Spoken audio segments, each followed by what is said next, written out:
बरगढ़ जिला को ओडिशार 1 नंबर जिला करने प्रयास करुचु एवं आपण देखिए जे आम सरकार 1 वर्ष पूर्ति होगा जाऊँगी एवं ये 1 वर्ष पूर्ति उपलक्षे आप देखिथे जैसे धानर कथा हो कि धनुर कथा हो कि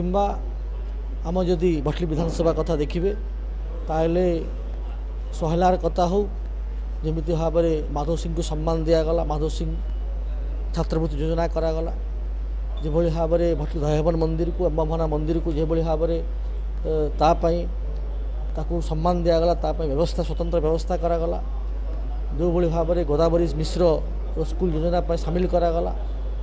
आम सहले चाषी मान 800 टंकार बोनस कथा आसिक इच्छापे पूरण करागला प्रतिश्रुति पूरण करागला महिला मान सुभद्रा क्षेत्र में कम हो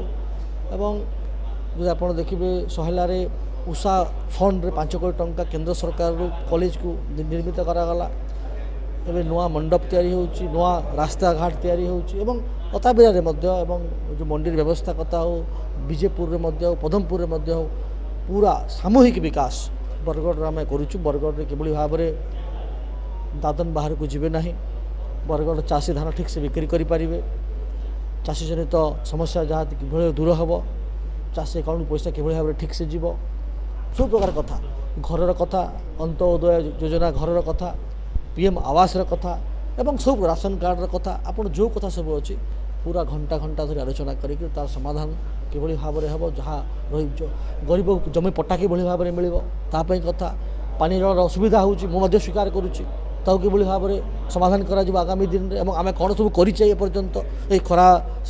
जो है आम कौन कौन सब करे आम विगत सरकार जो थिला ता असुविधा कौन समाधान करे कौन समाधान करे बाकी अच्छी यही सब कथा नहीं आज आलोचना था मत लगुच आगामी दिन आप देखिए जे बरगढ़ जिला ओडिशार 1 नंबर जिला हम एवं निश्चित भाव में बरगढ़ जिलार लोक मैंने विकास आड़ को जाऊँच एवं आम बहुत प्रतिश्रुतिबद्ध विकास विकसित बरगढ़ विकसित ओडिशा आमर संकल्प किभली भाव में चाषी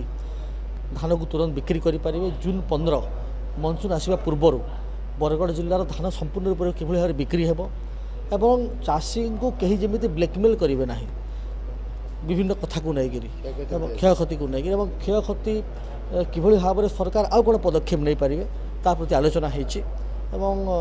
मु तो कहली सरकार चाषी मुहर हस्तपाई सरकार 2 दिन पूर्वर केंद्र कृषि मंत्री पुरी ठारे आसिक चाषीर उन्नति बैठक ओडिशा आरंभ हो चाषर काम जो संकल्प केंद्र सरकार नहीं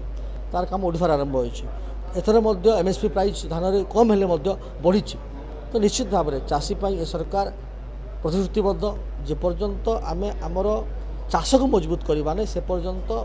बरगढ़ जिलार अर्थनीति मजबूत हो पार ना आम बरगढ़ अर्थनीति चाष पूरे संपूर्ण निर्भरशील से चाषपाई आम विभिन्न आलोचना करूँ जहाँ भी सरकारी सुविधा हो पार व्यवस्था करने पूरा सरकार प्रशासन तत्पर अच्छे।